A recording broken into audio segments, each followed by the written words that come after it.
They thought 5 years was enough to bury the betrayal, to make me forget the agony of surrendering my fiancé to my sister because she was young and reckless. They were wrong. While they played happy family, I bought every debt and every share of the company they arrogantly control.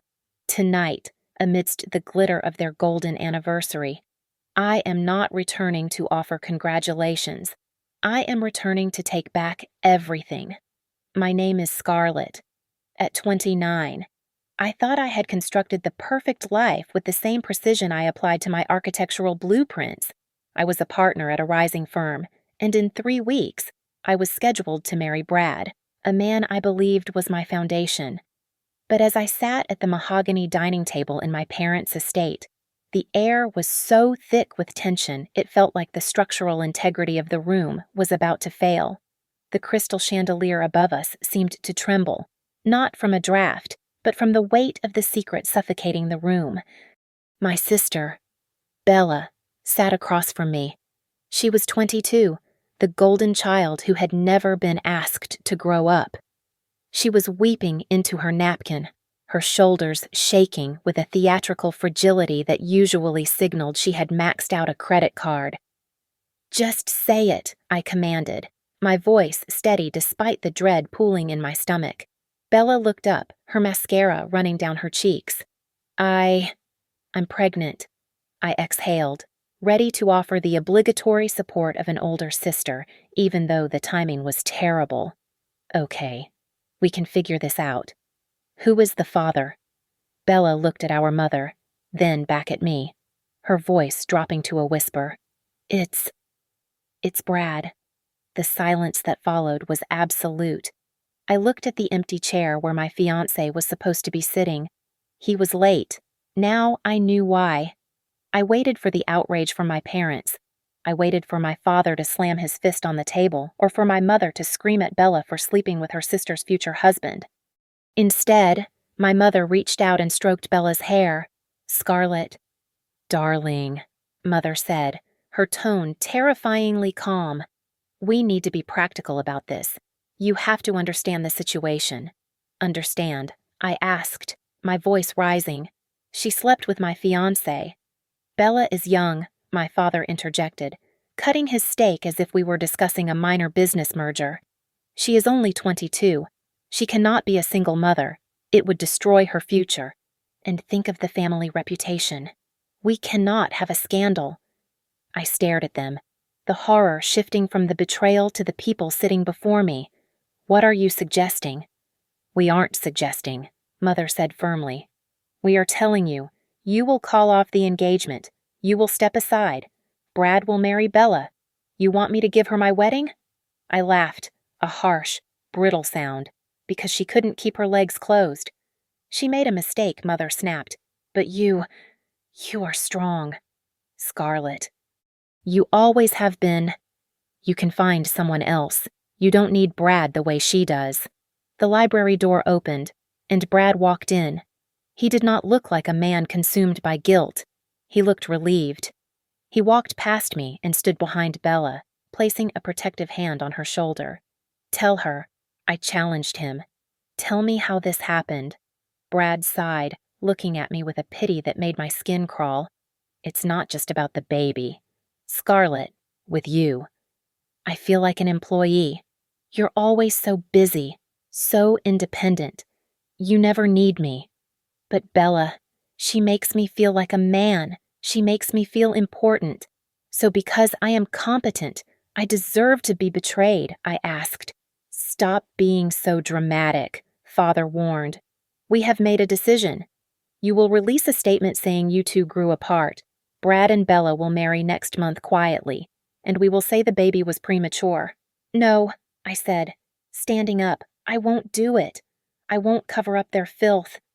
My father threw his napkin onto the table. "Then you are as selfish and cold-blooded as I feared. You would destroy your sister's life over your wounded pride. You don't care about this innocent child. I care about loyalty." I shot back. "Then get out." Father barked. "If you cannot support this family, you are not part of it. The trust fund, the inheritance. It is frozen until you learn to put family first. Go somewhere and think about your attitude. I looked at them, a tableau of moral rot disguised in designer clothes. I reached into my purse, pulled out the laptop that held my entire professional life, and stood up. I slid the 3-carat diamond ring off my finger. It felt heavy with lies. Here, I said, dropping it onto the polished wood. It fits her style better than mine. Cheap and flashy. I turned and walked out the front door. Outside, the sky had opened up. It was pouring rain, a deluge that soaked my silk blouse in seconds. I did not run to my car because my father had already signaled the driver to take the keys. I walked down the long, winding driveway in my heels, the cold water washing away the perfume of the house, leaving me with nothing but my laptop, my rage, and the absolute certainty that I would never be that girl again. The reality of my new life settled in, not with a bang, but with the persistent drip of a leaky faucet in a studio apartment that smelled of stale cigarettes and boiled cabbage. My parents had been thorough. My bank accounts were frozen.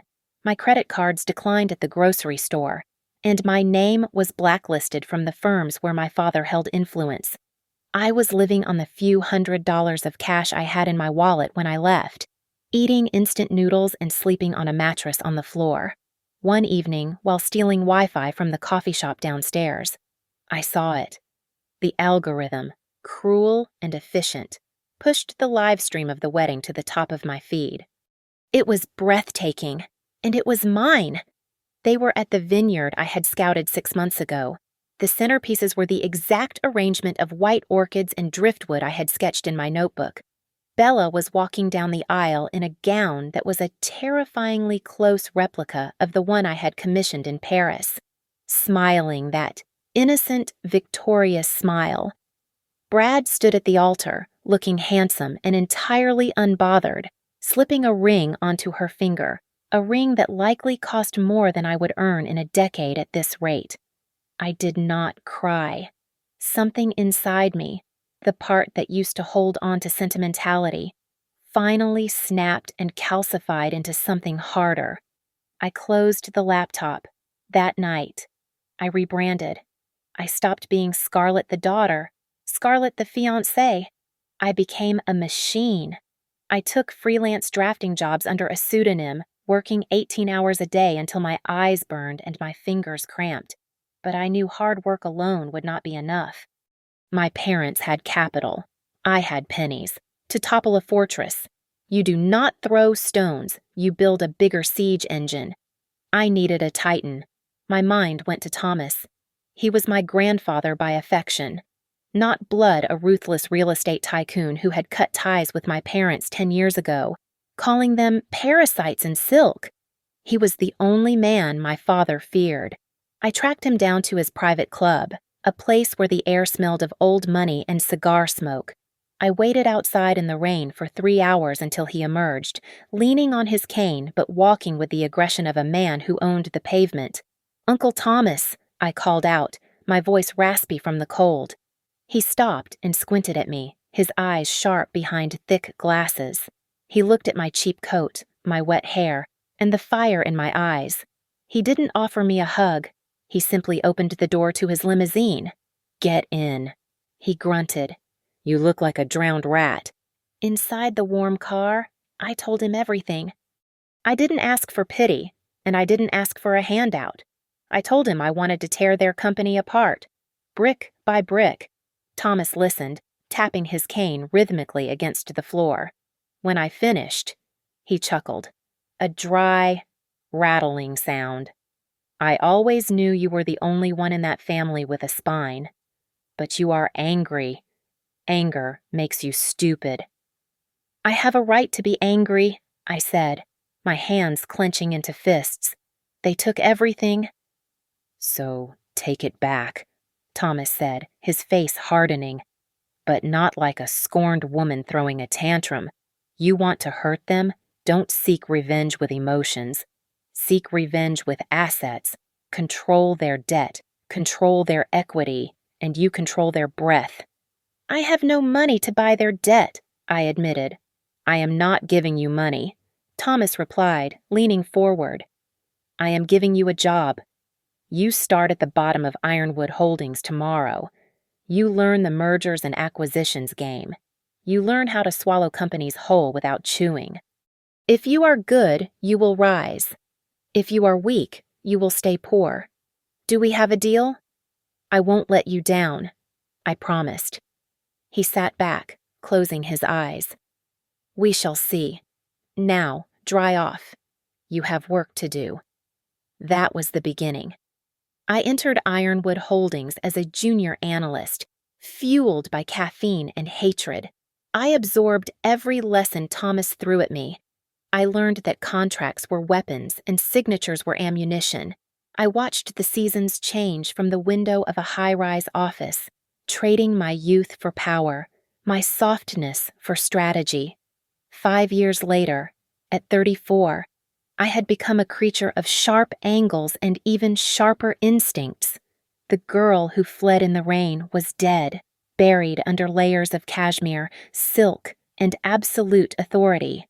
I stood in the corner office on the 45th floor of the Ironwood Holdings Tower, my reflection in the glass staring back at me.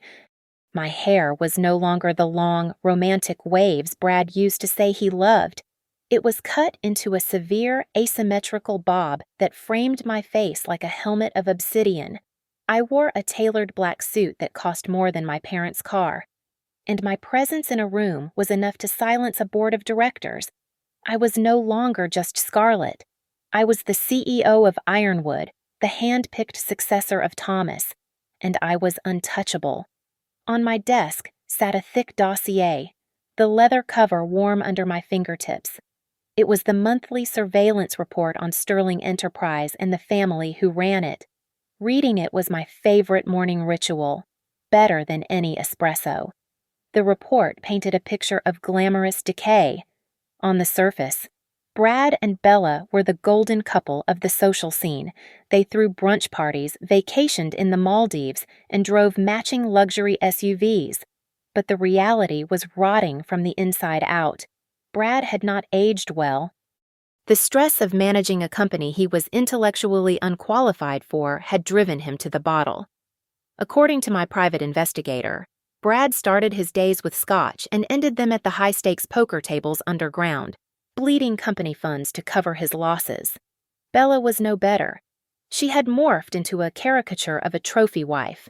Her days were consumed by manic shopping sprees and spa treatments, desperate attempts to fill the void of a loveless marriage, and the child, my 5-year-old nephew, was nothing more than a prop. I flipped through the printed screenshots of Bella's Instagram. There were hundreds of photos of the boy dressed in designer outfits, posed perfectly with captions like, "My Little Prince" and "Mommy's Whole World." Yet, the surveillance notes confirmed that the boy spent 20 hours a day with a rotating cast of nannies while Bella locked herself in her dressing room to scream at her reflection. My parents were withering away. The photos showed my father looking gray and gaunt, his once proud posture slumped under the weight of debt he did not fully understand. My mother's smile in public was brittle, her eyes darting around as if she expected the repo men to jump out from behind the curtains. They knew the company was drowning, but they were too proud to scream for help. Instead, they relied on Brad's lies. I picked up the transcript of a conversation recorded yesterday in my father's study. The bank sent another notice. Brad, my father had said, his voice trembling.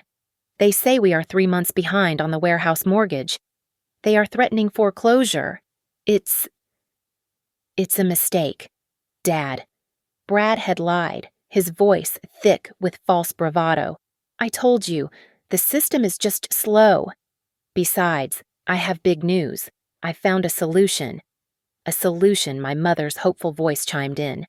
Yes, a private investor, a massive capital injection. They see the potential in Sterling. They want to partner with us. All our debts. They will be gone. Oh, thank God, my mother had wept. Who is it? Do we know them? They prefer to remain anonymous for now. Brad had replied quickly, very secretive. High-level stuff? But they are saving us. I closed the file and walked back to the window, looking down at the city that looked like a circuit board from this height. Brad was right about one thing. There was an investor. There was someone buying up every toxic loan, every overdue mortgage, and every lien against Sterling Enterprise.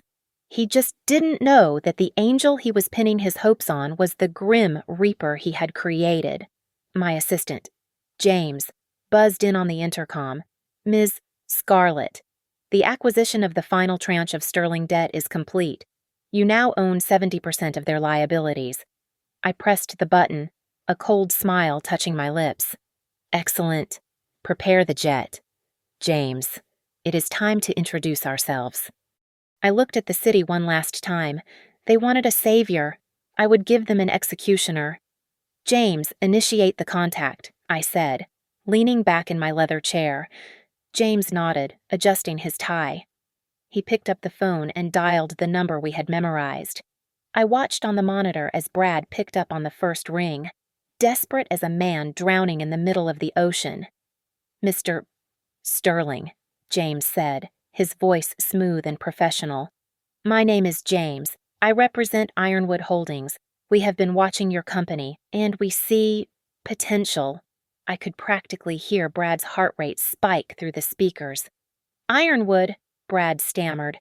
I have heard of you. You are the biggest firm in the state. What kind of potential? We want to invest. James lied effortlessly. We want to save Sterling Enterprise. The trap was set. 2 days later, we held the digital signing ceremony. I sat in the conference room, my camera disabled, my microphone muted. On the large screen, Brad sat between my parents in their library. They looked anxious but hopeful, like children waiting for a treat.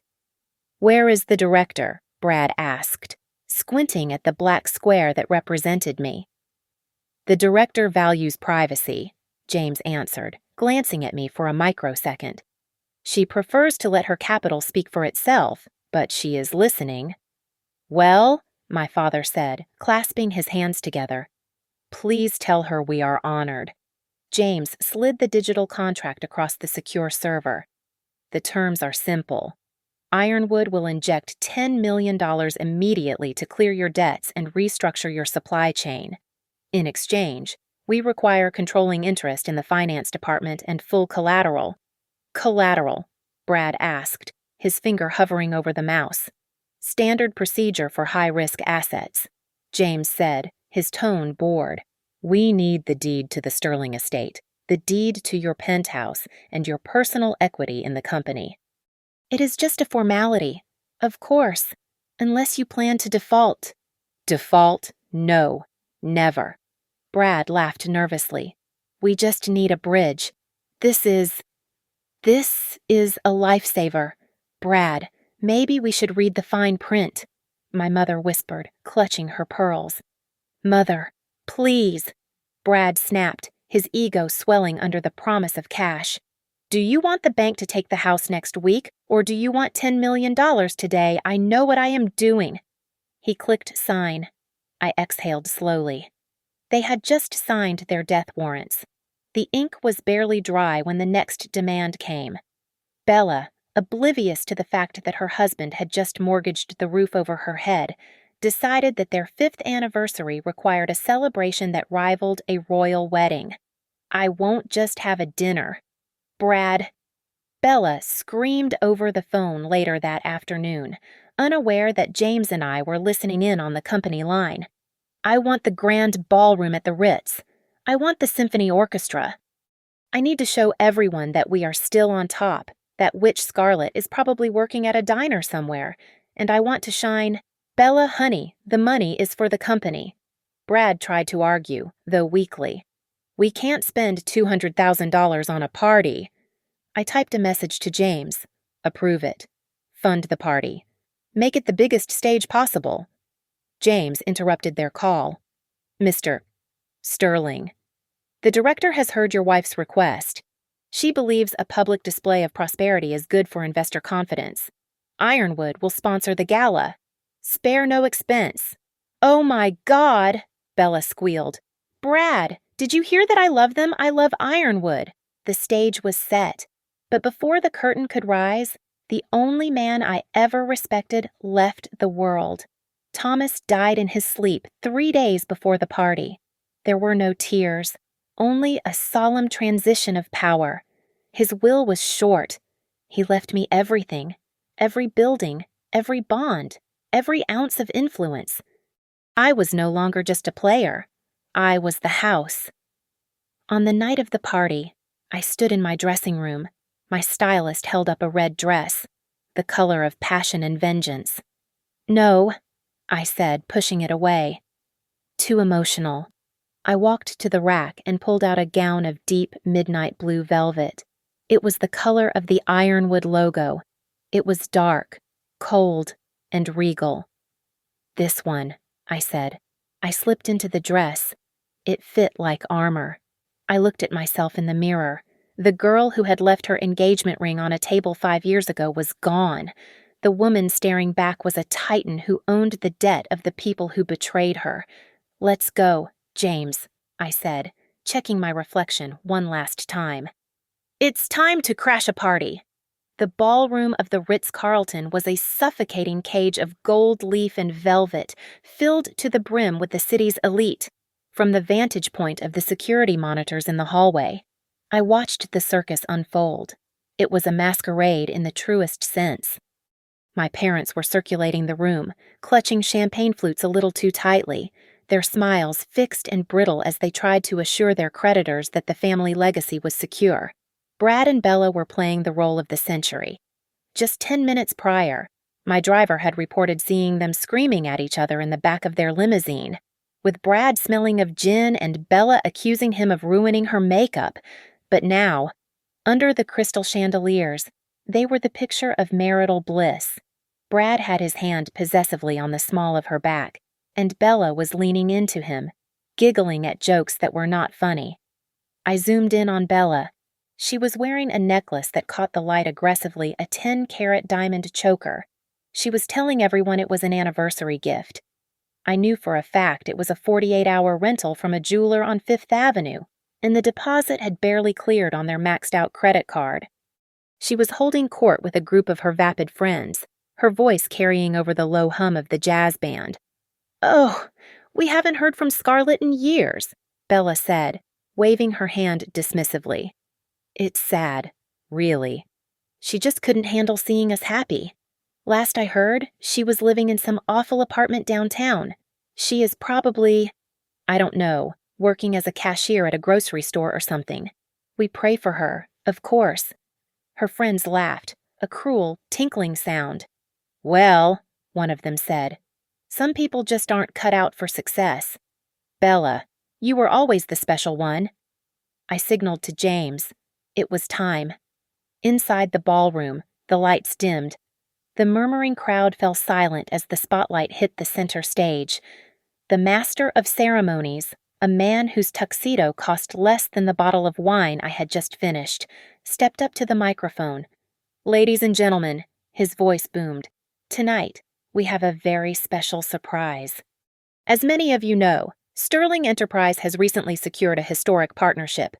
Please put your hands together for the savior of the hour, the new strategic investor and chairman of Ironwood Holdings." The heavy double doors at the back of the room swung open with a theatrical thud. I did not walk in alone. I was flanked by James on my right and my lead litigator on my left, followed by 4 security guards who were built like tanks. I wore the midnight blue velvet gown, the fabric swallowing the light rather than reflecting it. I wore no jewelry except for a single, simple watch. I did not need diamonds to show my worth. I owned the building.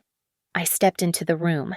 The clicking of my heels on the marble floor was the only sound in the cavernous space. A ripple of confusion went through the crowd, followed by a wave of shock that sucked the air out of the room. They knew this face. They just didn't recognize the power behind it. I locked eyes with my family across the room. My mother's hand flew to her mouth, her face draining of all color. My father froze mid-sip, the glass trembling in his hand. But it was Bella who gave the most satisfying reaction. Her eyes went wide, her jaw went slack, and the crystal flute she was holding slipped from her fingers. It hit the floor with a sharp, shattering crash that echoed like a gunshot. Brad looked as if he had seen a ghost. He took a step back, stumbling over his own feet, his face turning a sickly shade of gray. He looked from me to the Ironwood logo projected on the screen, and I saw the horrifying realization dawn on him. I did not stop. I did not smile. I did not acknowledge them. I walked straight down the center aisle, the crowd parting for me like the Red Sea. I could hear the whispers starting, a rising tide of gossip and disbelief. Is that the sister? I thought she was destitute. She's the chairman. I ascended the stairs to the stage, my movements fluid and commanding. I took the microphone from the stunned MC. I stood there for a moment, letting the silence stretch until it was uncomfortable, letting them sweat. I looked down at Brad, who was now trembling visibly, and then at Bella, who looked ready to faint. I offered them a smile that didn't reach my eyes, a smile that was purely transactional. "Good evening," I said, my voice smooth and amplified, filling every corner of the room. It is so very good to see some old faces again. The shock in the room was palpable, a physical weight that pressed against the chest. But my parents, ever the social chameleons, recovered with terrifying speed. My father unbuttoned his jacket and forced a smile that looked more like a rictus of pain, while my mother, abandoning her drink, rushed toward the stage with her arms wide open. Scarlett.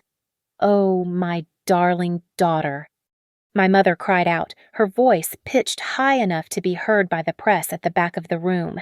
We always knew you would make something of yourself. Everyone, look, this is our girl." She reached the edge of the stage and leaned in, expecting the prodigal daughter to weep and embrace her. She lunged forward to hug me. Without breaking eye contact with the audience, I took a single, deliberate step backward. My mother embraced nothing but empty air. She stumbled, catching herself on the microphone stand to avoid falling face first onto the stage. The cameras flashed blindingly, capturing her humiliation in high definition. A ripple of awkward laughter moved through the crowd. Before my mother could recover, Bella stormed past her. She was shaking, not with fear, but with the blind, irrational jealousy that had defined our entire childhood. She stood at the bottom of the stairs, looking up at me, her face twisted and ugly despite the layers of professional makeup. "What are you doing here?" Bella hissed, her voice trembling with rage. "Did you come back to beg? Did you see how happy we are and decided to ruin it? You are just jealous. Get out. Go back to whatever hole you crawled out of." I looked down at her, feeling absolutely nothing. No anger, no pity. She was just a line item on a spreadsheet that needed to be balanced. "Jealous," I repeated, speaking into the microphone so every soul in the room could hear. "Bella, the vintage Marchesa gown you are wearing costs $450 to rent for the night. The deposit was paid by a credit card that was declined twice before going through." Bella gasped, her hands flying to her chest to cover the necklace. "And that necklace," I continued, my voice calm and conversational. "It is a rental too. As is this ballroom, as is the champagne everyone is drinking. You asked if I came to beg Bella. I am the one paying for the very floor you are standing on." Brad finally found his legs. He rushed to Bella's side, grabbing her arm to silence her. He looked up at me, sweat beading on his forehead, his eyes darting nervously toward the confused guests. "Scarlett, please," Brad said, forcing a tight, charming smile that faltered at the edges. "Let's not do this here. This is a misunderstanding. Why don't we step into the private lounge? Just family. We can talk about this. I am sure we can work something out." "Work something out?" I asked, arching an eyebrow. "Like you worked out the finances of Sterling Enterprise, Scarlett. Keep your voice down, Brad hissed, his charm evaporating. Think of the investors. Oh, I am thinking of them, I replied, turning my gaze to the room full of wealthy elites who were now whispering furiously. In fact, I think they have a right to know. I refuse to speak in private. Transparency is the cornerstone of good business. Is it not? I turned back to the crowd. Ladies and gentlemen, I apologize for the confusion. You were invited here tonight for a celebration of 5 years of marriage, but that was a misrepresentation. This is not an anniversary party. This is a restructuring meeting. The whispering grew louder. I saw the bank representatives in the corner exchange worried glances. They knew what that word meant. What are you talking about? My father shouted from the floor. Scarlett, stop this madness immediately. I ignored him and looked directly at Brad. Brad, you have been telling everyone that you found a mysterious investor to save the company? You told the board that you secured a capital injection to pay off the gambling debts you accrued at the underground club on 4th Street. Brad's face went white. I don't know what you mean. You owe $3 million to people who do not use lawyers to collect, I said, my voice cold as ice. You thought you could hide it. But debt is a commodity, Brad, and I bought it. I paid off the loan sharks this morning. I bought your promissory notes from the bank this afternoon. I took a step closer to the edge of the stage, looming over him. I am not just the chairman of Ironwood Holdings, I said softly, the microphone catching every syllable. I am your sole creditor.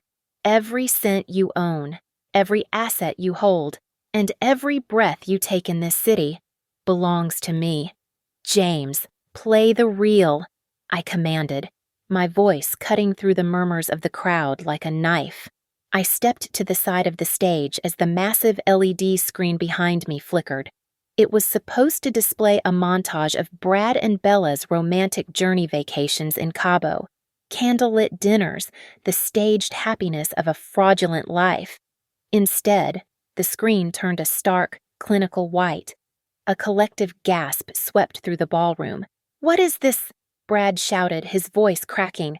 Turn it off. Someone turn it off. But James had locked the system. The first slide appeared, magnified 10 times over. It was a series of bank statements from the corporate accounts of Sterling Enterprise, highlighted in red. If you look at the column on the left, I explained, gesturing with my free hand, you will see a recurring withdrawal of $10,000 every Friday. Brad listed these as consulting fees. However, if you trace the routing number, as my team did, it does not go to a consultant. It goes to a private account held by a woman named Tiffany, who I believe is his current mistress living in the apartment he rents using company funds. Liar! Brad screamed, though he was sweating profusely. That's a lie. Is it? I asked. The next column shows transfers to the Emerald Casino, $200,000 in the last 6 months alone. You didn't lose the supply chain contract, Brad. You lost it at the roulette table. Bella stood frozen at the foot of the stairs, looking up at the screen. The mention of the money didn't seem to register, but the name Tiffany had cracked her veneer. Next slide, James, I said. The screen changed. This time, there were no numbers. These were screenshots of text messages, recovered from Brad's company phone, which technically belonged to Sterling Enterprise, and, by extension, now belonged to me. The font was large enough for everyone in the back row to read. Recipient, Tiffany Sender, Brad, message. Just one more dinner with the old fools. My father-in-law is so senile he doesn't even check the ledgers anymore.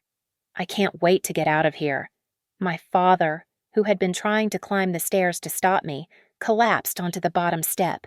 His face was a mask of absolute betrayal. But the next message was the one that detonated the bomb. Message, I have to go home to the cow. Bella is useless. All she does is shop and whine. I should have left her 5 years ago when I had the chance. God, she is suffocating. A high-pitched shriek pierced the air. It didn't sound human. It sounded like a wounded animal. Bella looked at the screen, then at Brad, her eyes bulging with madness. You called me a cow!" Bella screamed, her voice shredding. "I gave you a son. I gave you everything." "Bella, wait, it's not real." Brad stammered, backing away as she charged up the stairs. "She faked it. It's a deep fake." Bella didn't listen. She launched herself at him, her manicured nails aiming for his eyes. She collided with him in the center of the stage, clawing at his face, tearing his tuxedo jacket. The guests gasped and pulled out their phones, recording the spectacle. "Get off me, you crazy bitch!" Brad yelled, shoving her hard. She fell back, knocking over the podium, but scrambled up again, grabbing his hair. "You love me? You said you couldn't live without me." I walked over to a nearby waiter who was paralyzed with shock, took a glass of red wine from his tray, and took a slow sip. The tannins were excellent. I watched them tear each other apart, feeling a strange sense of peace. Thomas was right. I didn't need to lift a finger. I just had to turn on the lights. My mother was on her knees, sobbing, clutching my father's leg. "Brad, how could you? We treated you like a son." Brad, bleeding from a scratch on his cheek, finally shoved Bella away with enough force that she slid across the stage floor. He straightened his torn jacket, breathing heavily, his eyes wild. He looked at my parents, his mask completely gone. "Treated me like a son." Brad spat, pointing a shaking finger at them. "You treated me like a stud horse. You think I wanted to marry her. You think I wanted this life. We gave you everything." My father wheezed. "You gave me a trap," Brad roared, his voice echoing off the walls. "I was packing my bags that night when she told me she was pregnant. I was going to write a check and leave. I never loved her. I wanted Scarlett." The room went dead silent. Even Bella stopped crying, looking up at him with mascara streaming down her face. "But you—" Brad pointed at my parents. "You pulled me into the study. You told me if I married her, if I saved your precious reputation, you would make me CEO. You promised me the company. You bought me. So don't look at me like I'm the villain. I did exactly what you paid me to do." The silence that followed was heavy, filled with the shattered fragments of 5 years of lies. Bella's true love story, the foundation of her entire existence, had just been revealed as a business transaction. She looked at me, then at Brad, and for the first time, I saw the light go out in her eyes. She wasn't a wife. She was just collateral damage. "Enough," I commanded into the microphone. The feedback screech was sharp enough to cut through the hysteria on stage. The ballroom fell into a stunned silence. The waiters stopped clearing plates, and the guests stood frozen, their phones still raised, capturing the utter disintegration of the Sterling family. I signaled to the security team, and they stepped forward, separating Brad and Bella like bickering children. "The melodrama is over," I announced, my voice steady and devoid of warmth. "Now comes the accounting." I turned to James, who handed me a thick leather folder. I didn't open it. I knew every clause by heart. I tossed it onto the stage at my father's feet. "As of this moment, Ironwood Holdings is exercising the default clause in the contract Brad signed 72 hours ago," I declared, addressing the room but looking directly at my parents. "You failed to disclose existing liabilities specifically. Brad's $3 million in gambling debts. That is fraud. The contract stipulates that in the event of fraud, all collateral is immediately forfeited to the lender." My father stared at the folder, his hands shaking. "Collateral what? What does that mean?" "It means I own it all," I said simply. "I own the controlling interest in Sterling Enterprise. I own this family's voting rights. And because you leveraged your personal assets to secure the deal. I own the deed to your estate in the Hamptons. I own the penthouse Brad and Bella live in. And I own every vehicle currently parked in the valet lot outside." The color drained from my father's face so completely he looked like a corpse. He staggered forward, clutching his chest. You can't do this," he screamed, his voice cracking with desperation. "We are family. I am your father." I looked at him, remembering the cold rain on my skin 5 years ago, the sound of the heavy door locking behind me. "No," I replied, my tone flat. "You ceased to be my father the night you threw me out into a storm with nothing but a laptop and a broken heart.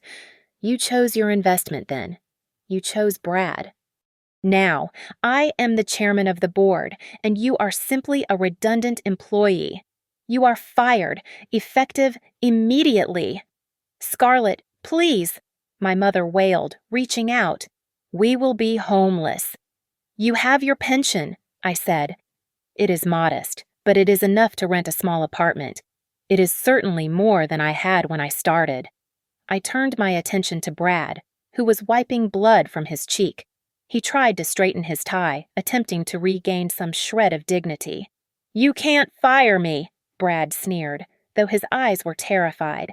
"I am the CEO. I have a contract." "You breached that contract the moment you used company funds to pay for your mistress's condo," I countered. "That is embezzlement. Ironwood has a zero-tolerance policy for theft." I nodded toward the back of the room. 2 uniformed officers and a man in a plain suit walked in. "That is the Economic Crime Unit," I informed him. "I have already handed over the evidence. You aren't just losing your job. Brad, you are going to prison." Brad's knees gave way. He didn't fight as the officers approached him, cuffing his hands behind his back in front of the entire city's elite. Bella, realizing her safety net had just been incinerated, threw herself at my feet.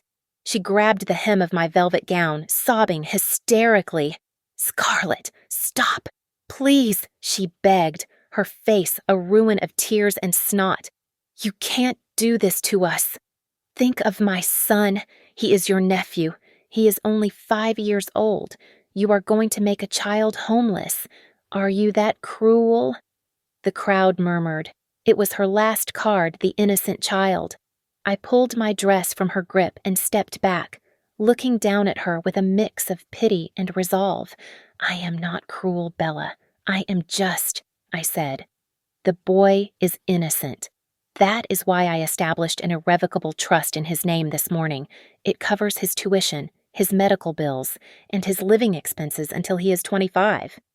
Bella looked up, hope flickering in her eyes. "Oh, thank God." "So we can access the fund?" "No." I cut her off sharply. "You did not hear me. The trust is for him, not you, not Brad, not our parents. The trustee is a third-party lawyer who has strict instructions. Not 1 penny will go to you. If you want to eat, if you want to buy clothes, if you want to live, you will have to do what I did." I leaned down, bringing my face close to hers. "You will have to get a job." The handcuffs clicked shut around Brad's wrists with a metallic finality that echoed louder than the jazz band ever could. As the officers marched him toward the exit, passing the stunned faces of the city's elite, he didn't look like a CEO or a husband. He looked like exactly what he was, a desperate gambler who had bet on the wrong horse. "I didn't do it. It was an accounting error," Brad shouted, twisting his head back to look at the crowd. "Someone help me, George Mayor Davis." But the mayor turned his back, suddenly finding the pattern of the carpet fascinating. My parents were frantic, darting from guest to guest like rats on a sinking ship. My father grabbed the arm of Mr. Henderson, a banker he had known for 30 years. "Bill, please," my father begged, his dignity completely stripped away. "You know us. You know we are good people. Speak to her. Tell her to stop this madness. We need a loan, just a small bridge loan to fight this legally." "Mr. Henderson pulled his arm away as if my father were contagious. "I am sorry, Arthur, but Scarlett owns 70% of the commercial debt in this city. If I help you, Ironwood pulls their accounts from my bank tomorrow. I can't risk it. You are on your own." My mother tried to approach the head of the charity board she had chaired for a decade, but the woman simply signaled security to block her path. The message was clear. The Sterlings were radioactive.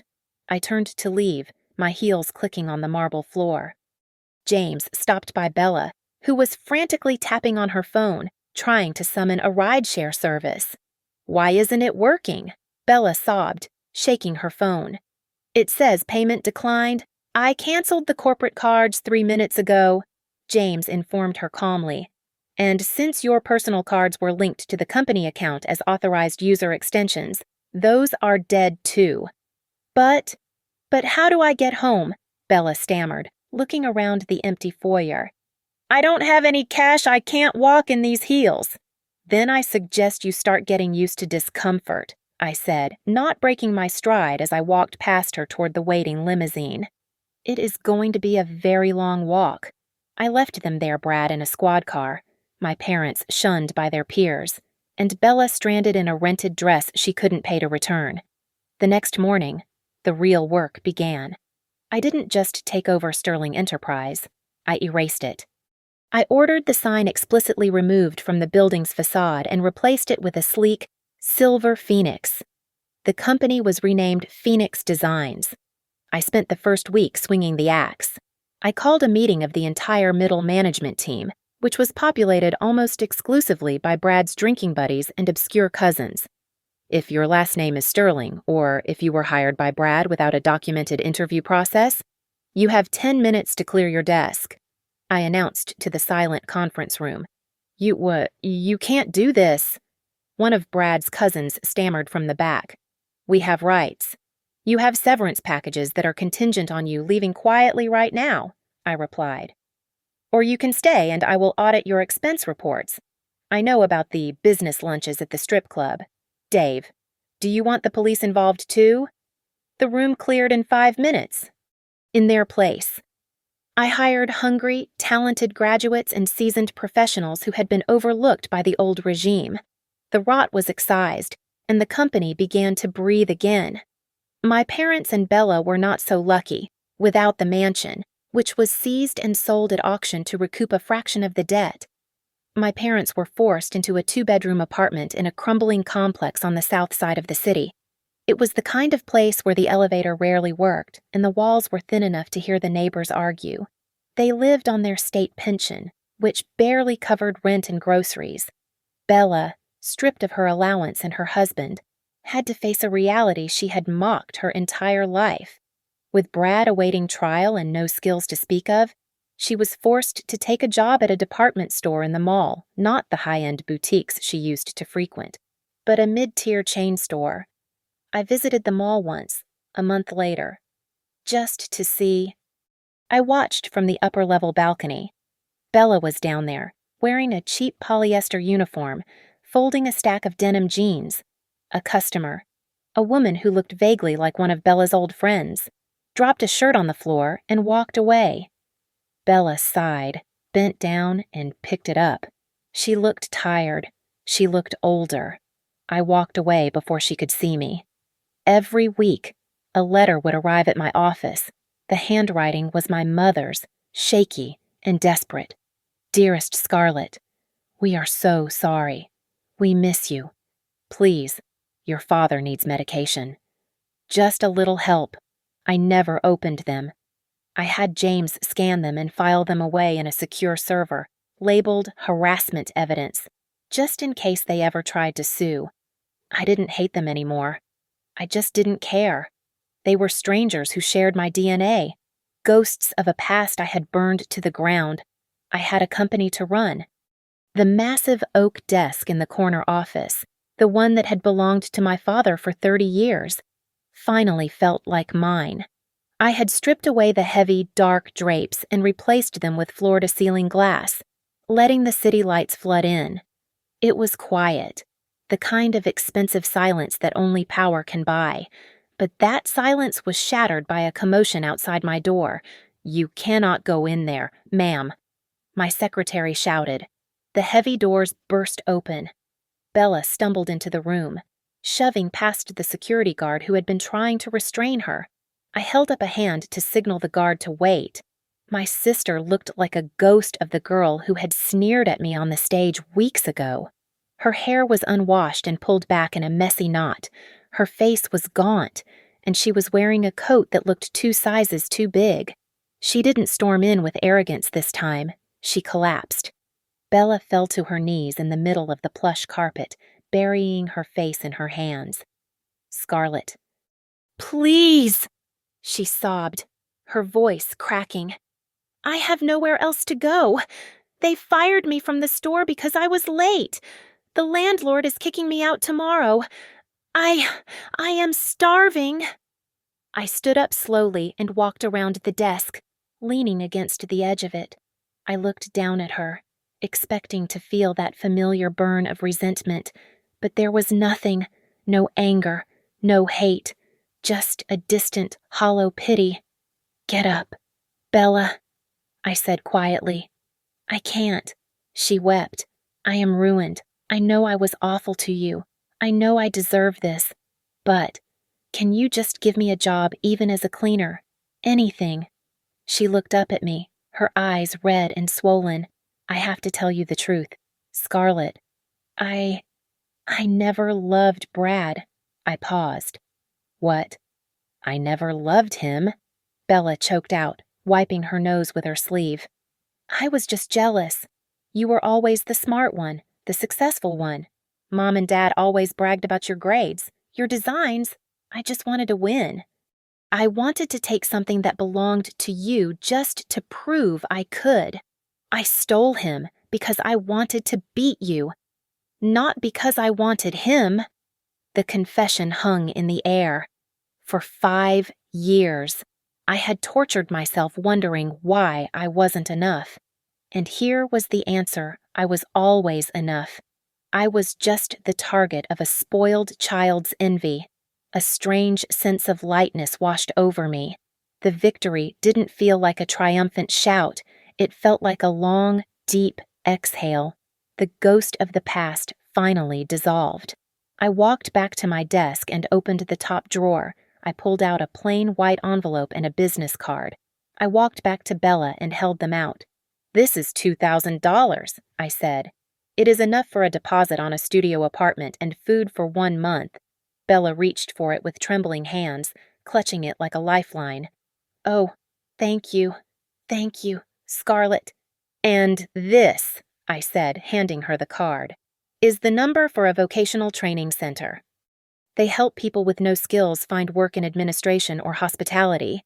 They will teach you how to actually work." Bella looked at the card, confused. "This is the last time I will help you," I said, my voice firm and final. "Do not come back here. Do not write to me. Stand up and walk on your own 2 feet. Don't live like a parasite anymore." I looked at the guard. "Please escort her out." Gently. Bella didn't fight. She stood up, clutching the envelope to her chest, and let the guard guide her out of the office. She looked back once, but I had already turned away. I walked to the window and looked down at the city. It was a grid of golden light, pulsing with energy. The phone on my desk rang. I picked it up. "Ms. Sterling." A deep voice asked, "This is Julian Vane. I have seen your portfolio. We want you to lead the design for the new National Museum. It is yours if you want it." My heart skipped a beat. It was the dream project I had wanted since I was 20 years old. "I would be honored, Julian," I said, a genuine smile spreading across my face. "I will see you on Monday." I hung up. I opened the drawer one last time and took out the old watch I had worn since college, the one my father gave me before everything fell apart. I looked at it for a second, then dropped it into the back of the drawer and locked it. I grabbed my coat and walked out of the office, bypassing the elevator to the lobby and heading for the private lift to the roof. As the doors opened, the wind whipped my hair back. The helicopter was waiting, its blades slowly spinning, ready to take me to my new penthouse overlooking the harbor. I stepped onto the tarmac. There was no hatred left in my heart, no pain, no need for validation. There was only the absolute freedom of a woman who had walked through fire and forged her own destiny. Thank you so much for listening to this story. I am so curious to know where you are tuning in from today. Are you listening while cooking dinner, driving to work, or maybe relaxing before bed? Please let me know in the comments below so we can connect. If you enjoyed Scarlett's journey, please subscribe to the Lily Revenge Stories channel, like this video, and smash that hype button so this story can reach even more people. Your support means the world to me.